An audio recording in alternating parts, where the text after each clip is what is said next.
Assalamualaikum warahmatullahi wabarakatuh. Kami dari kelompok 6 akan mempresentasikan hasil analisis kami tentang segmenting, targeting, positioning dari perusahaan Walls atau yang bisa kita kenal dengan ice cream.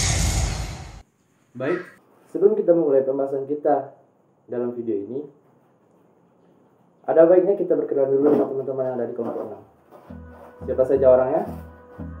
Simak berikut ini. Oke, untuk yang pertama ada Melinda, yang biasa dipanggil dengan Melin. Dan yang kedua ada Miftahul Natalia, yang biasa dipanggil dengan Tifa. Yang ketiga ada Fatma Tari, yang biasa dipanggil dengan Tari. Yang keempat ada Nadia Marta, yang biasa dipanggil dengan Nadia. Dan yang kelima ada Anifah, yang biasa dipanggil dengan Ipe.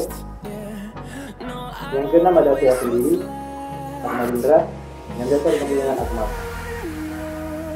Dan yang terakhir ada Nur Anissa Seno Adi. Nah, tanpa berbasa-basi lagi, langsung saja kita masuk dalam pembahasan kita dalam video yang dimana akan dijabarkan oleh teman-teman saya yang tadi dan termasuk saya sendiri. Saya akan menjabarkan nanti. Baik, untuk pembahasan yang pertama mengenai sejarah perkembangan dari ice cream Walls yang akan disampaikan oleh Nadia. Baiklah, pada kesempatan kali ini saya akan menjelaskan tentang sejarah dan perkembangan Ice Cream Walls. Ice Cream Walls merupakan salah satu dessert yang paling populer di semua kalangan, terutama anak-anak. Rasanya yang enak dan cocok untuk dikonsumsi pada musim panas. Selain itu, mengkonsumsi ice cream dapat meningkatkan mood seseorang. Nah, di balik kesuksesan ice cream ini terdapat cerita di baliknya. Berawal dari bisnis daging wall yang meledak pada tahun 1824 yang memungkinkannya untuk pindah ke gedung yang lebih besar di 113 Jermyn Street di London. Namun beberapa tahun berikutnya Richard Wall meninggal dunia sehingga bisnis ini diteruskan ke anaknya yang bernama Thomas Wall yang saat itu masih berusia 19 tahun. Kemudian pada tahun 1913 terjadi penurunan secara tiba-tiba terhadap penjualan sosis dan daging, sehingga perusahaan terpaksa men-PHK seluruh karyawannya. Kemudian Thomas Wall terpaksa memutar otak agar bisnis keluarganya ini tetap bertahan. Kemudian ia mendapatkan ide yang brilian, yang saat itu terjadi musim panas yang menyengat. Ia mengembangkan snack yang terbuat dari susu yang dibekukan. Kemudian pada tahun 1920 Thomas Wall menjual sebagian sahamnya ke Lever Brothers dan Margarine Uni yang merupakan pendiri dari Unilever. Kemudian pada tahun 1922 di Acton, London, produksi Puddle Pop mulai dikembangkan. Es krim ini diterima baik oleh masyarakat karena inovasinya. Kemudian Unilever membagi dua perusahaannya, dan Wall dan Unilever juga menciptakan Barnhart sebagai logonya dan Puddle Pop Lion sebagai maskotnya. Kemudian pada tahun 1953 Puddle Pop menjadi produk es krim yang populer pada saat itu. Buktinya mereka berhasil menghasilkan omset sekitar 70 juta dolar per tahun. Kemudian pada tahun 1970-an Puddle Pop juga bekerja sama dengan Fairy Food. Mereka berhasil mengembangkan produksinya ke negara-negara lain seperti Hong Kong, Cina, India, Indonesia, Yordania, dan masih banyak lainnya. Kemudian pada tahun 1960-an mereka melakukan inovasi terhadap bentuk dan rasa produk seperti rasa coklat, strawberry, cokomin, dan masih banyak lainnya. Sekian dari saya, terima kasih.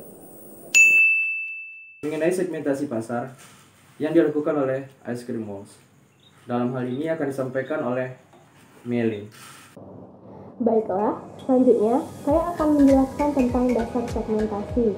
Ada beberapa dasar segmentasi. Yang pertama, segmentasi geografis. Segmentasi geografis memerlukan pembagian pasar menjadi berbagai unit geografis, seperti negara, negara bagian, wilayah, kabupaten, kota, atau lingkungan sekitar. Perusahaan dapat beroperasi di beberapa daerah atau seluruh daerah dengan memperhatikan variasi lokal. Yang kedua, ada segmentasi demografis.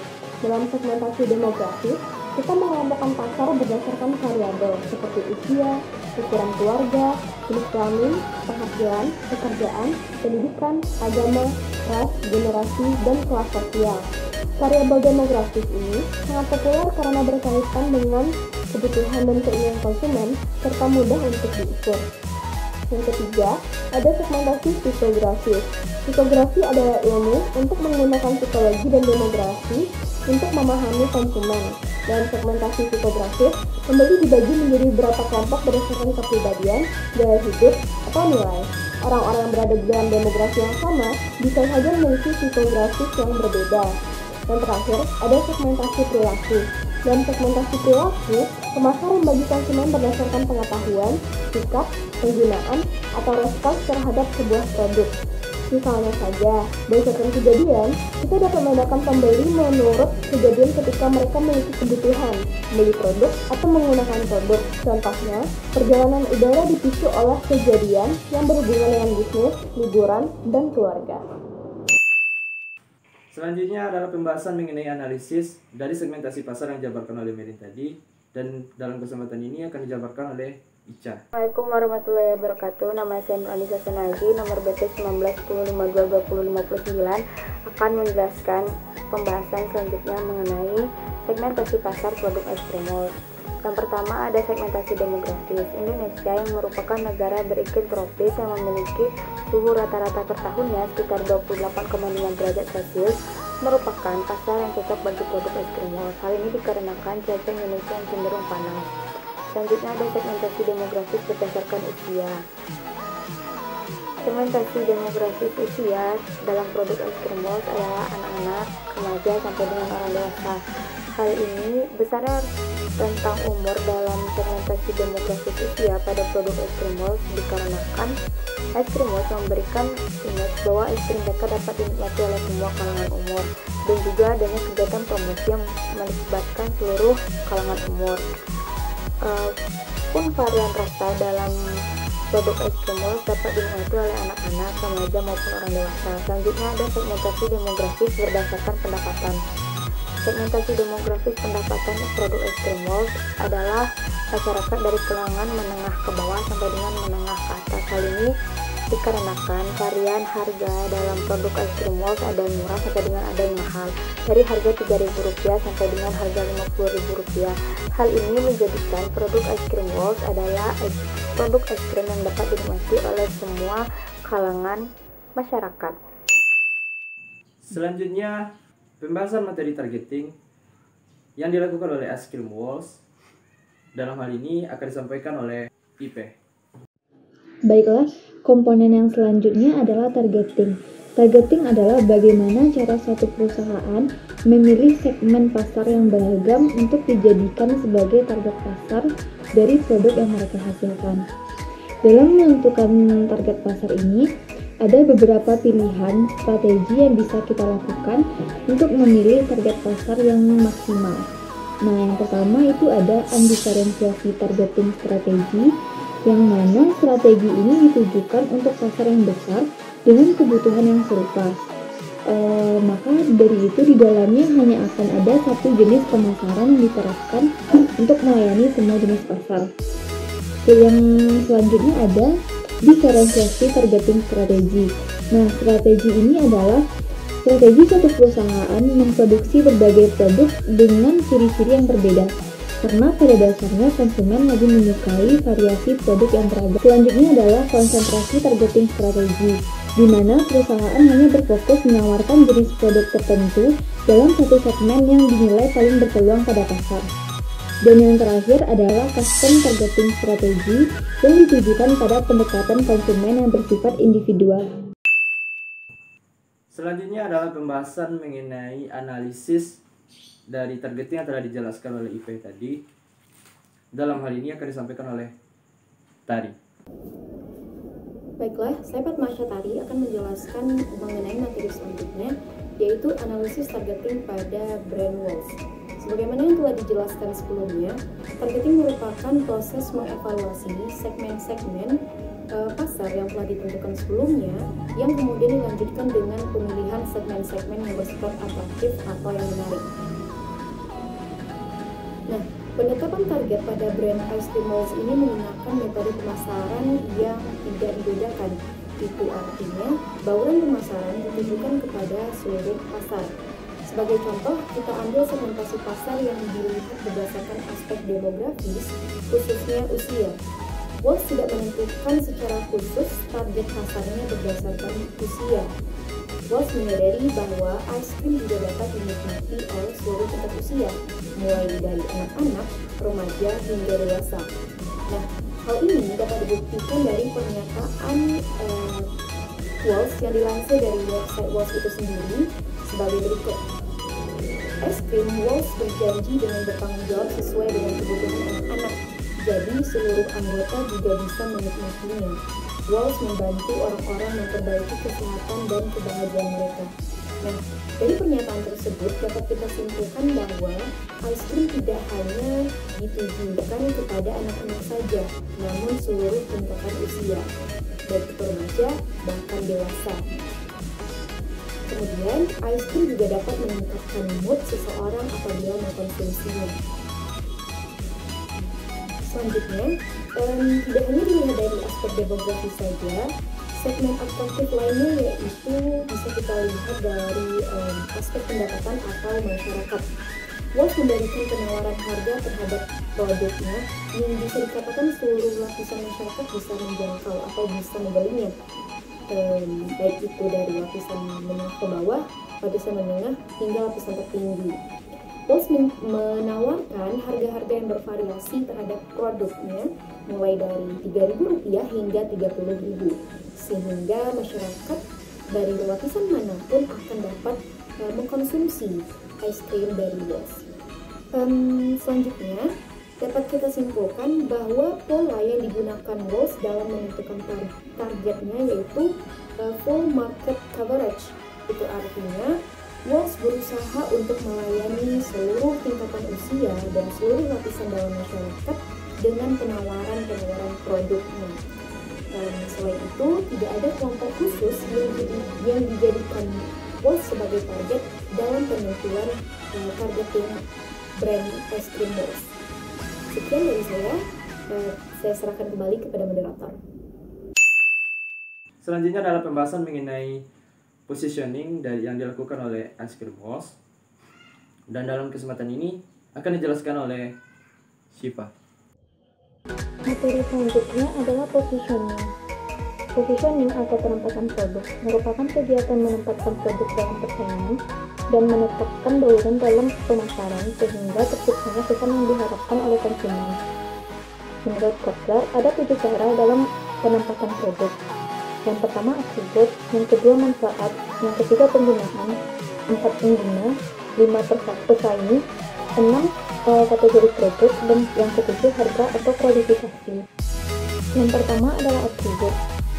Penempatan posisi dengan menggunakan atribut terjadi apabila perusahaan menempatkan produk dengan menonjolkan atribut-atribut yang lebih unggul daripada produk dari perusahaan lain. Atribut-atribut tersebut dapat berupa ukuran, lama keberadaan produk, dan semacamnya. Yang kedua adalah manfaat. Penempatan posisi berdasarkan manfaat ini berarti produk diposisikan sebagai pemimpin dalam suatu manfaat tertentu. Misalnya, produk diharapkan akan menambah keceriaan di dalam keluarga. Yang ketiga, penggunaan. Penempatan posisi dengan penggunaan berarti penggunaan atau penerapan produk merupakan unsur yang ditonjolkan sebagai perbandingan antara produk yang diciptakan dengan produk dari perusahaan pesaing. Yang keempat adalah pengguna atau pemakai. Di sini penempatan produk ditujukan untuk suatu kelompok tertentu sebagai sasaran dari penciptaan produk tersebut. Yang kelima adalah pesaing. Penempatan posisi berdasarkan pesaing ini berarti produk secara keseluruhan menonjolkan nama mereknya secara utuh dan diposisikan lebih baik daripada pesaing. Yang keenam adalah kategori produk. Penempatan posisi berdasarkan kategori produk ini berarti produk merupakan pemimpin dalam suatu kategori produk. Atau dengan kata lain, belum ada perusahaan belum ada pesaing-pesaing yang menciptakan produk tersebut. Dan yang terakhir adalah harga. Penetapan posisi berdasarkan harga ini berarti produk diposisikan sebagai penawaran harga nilai terbaik. Semakin tinggi harga jual produk yang ditawarkan oleh perusahaan, maka akan menjadi acuan persaingan antara perusahaan dengan perusahaan lainnya. Sekian dari saya, selanjutnya saya kembalikan kepada moderator. Dan pembahasan selanjutnya mengenai analisis dari materi yang disampaikan oleh Siva tadi mengenai positioning yang dilakukan oleh Eskremos, dan dalam hal ini akan disampaikan oleh saya sendiri. Untuk poin yang pertama, yaitu penentuan posisi menurut atribut. Dalam hal ini, Eskremos merupakan produk es krim yang sudah lama berdiri dan memiliki brand yang sudah terkenal bahkan sampai sekarang. Produk ini telah mengiklankan produknya dan menempatkan posisinya di berbagai daerah yang ada di Indonesia. Buktinya, sekarang kemanapun kita pergi, kita akan menemukan yang namanya logo Ice Cream Walls di berbagai minimarket, swalayan, atau bahkan supermarket. Ini membuktikan bahwa brand ini sudah dikenal luas dan disukai oleh konsumen pasti. Selain itu, Ice Cream Walls juga mampu menciptakan inovasi-inovasi baru dan juga mengiklankan produknya di televisi nasional dengan tema yang menarik dan konsep yang menarik pasti. Sehingga hal tersebut membuat konsumen menjadi tertarik untuk dapat mencoba atau membelinya, bahkan menjadi pelanggan setia. Kita lanjut ke poin yang kedua, yaitu mengenai penentuan posisi menurut manfaat. Ice Cream Walls menghadirkan rasa yang unik, yang berbeda dari pesaing, yang berbeda dari para kompetitor. Di mana keunikannya tersebut bisa kita rasakan dan mengetahui bahwa produk ini adalah Walls ketika kita memakannya, bahkan tanpa kita melihat kemasan atau seperti. Selain itu, Walls juga merupakan ice cream yang sangat lezat dan berkualitas yang terbuat dari susu. Dan ice cream ini sangat cocok untuk berbagai kreasi cemilan yang ada di rumah Anda. Oke, kita lanjut ke poin yang ketiga. Di poin yang ketiga, mengenai penentuan posisi menurut penggunaan atau penerapan. Jadi Ice Cream Walls, dalam hal ini Ice Cream Walls mampu menempatkan yang ingin menikmati ice cream yang praktis dan dapat diposisi kapan saja. Oke, kita lanjut ke poin yang keempat, yang dimana poin yang keempat ini berhubungan dengan penentuan posisi menurut pemakaian. Perusahaan Walls juga memiliki keunggulan dari para kompetitor, sehingga dapat menarik konsumen agar melakukan keputusan pembelian terhadap produk yang mereka tawarkan. Diferensiasi yang dilakukan Walls dengan membuat es krim yang berbeda dari segi rasa, bentuk, kemasan yang menarik, dan kualitas dari produknya sendiri. Sehingga Walls akan tetap menjadi merek yang kuat untuk memimpin pasar es krim. Lanjut ke poin yang kelima, yaitu mengenai penentuan posisi menurut pesaing. Keputusan dalam pembelian es krim Walls sangat penting karena keputusan pembelian dapat mempertahankan kelangsungan hidup suatu perusahaan, yang dimana di sini adalah perusahaan Walls. Jika keputusan pembelian menurun, maka perusahaan akan mengalami penurunan penjualan yang mengakibatkan kerugian dan kebangkrutan. Persaingan yang semakin kompetitif mengharuskan setiap perusahaan membentuk strategi untuk mempertahankan konsumen dan menarik konsumen baru untuk membuat keputusan pembelian pada produk tersebut. Kita lanjut yang ke-6. Poin yang ke-6 ini mengenai penentuan posisi menurut kategori produk. Saat ini Ice Cream Walls telah memproduksi berbagai macam produk dan terdapat 60 varian rasa es krim yang pastinya sangat lezat untuk dikonsumsi. Selain itu, bentuk dari kemasan produk Ice Cream Walls sendiri juga terdiri dari berbagai macam bentuk seperti cone, stick, dan cup. Dengan berbagai ukuran diferensiasi produk yang dilakukan oleh Walls memiliki keunggulan, yaitu kelembutan dari Ice Cream Walls yang dibuat dengan bahan-bahan berkualitas juga menjadi keunggulan Walls dalam bersaing. Salah satu terobosan dari Walls yaitu memiliki produk yang bernama Magnum.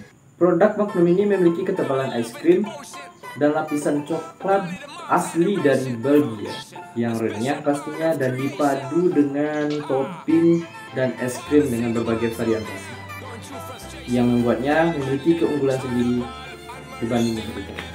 Walls menjadi merek yang kuat dalam industri es krim dibandingkan para kompetitornya yang sejenis. Lanjut ke poin yang ketujuh, yaitu mengenai penentuan posisi, harga, dan kualitas. Harga es krim Walls sendiri berpengaruh positif terhadap kinerja pemasaran melalui keunggulan bersaing. Dalam hal ini, berarti bahwa semakin tinggi harga jual yang ditetapkan oleh sebuah perusahaan, maka berpengaruh terhadap keunggulan bersaing perusahaan dibandingkan dengan perusahaan es krim lainnya, sehingga berdampak terhadap kinerja pemasaran. Oke, sekarang kita telah sampai di penghujung pertemuan kita dalam video, dan kami mohon maaf apabila ada salah-salah kata dan kesalahan lainnya, dan semoga apa yang telah kami sampaikan akan dijabarkan lagi bermanfaat untuk kita. Akhir kata, wabillahi taufiq wal hidayah. Assalamualaikum.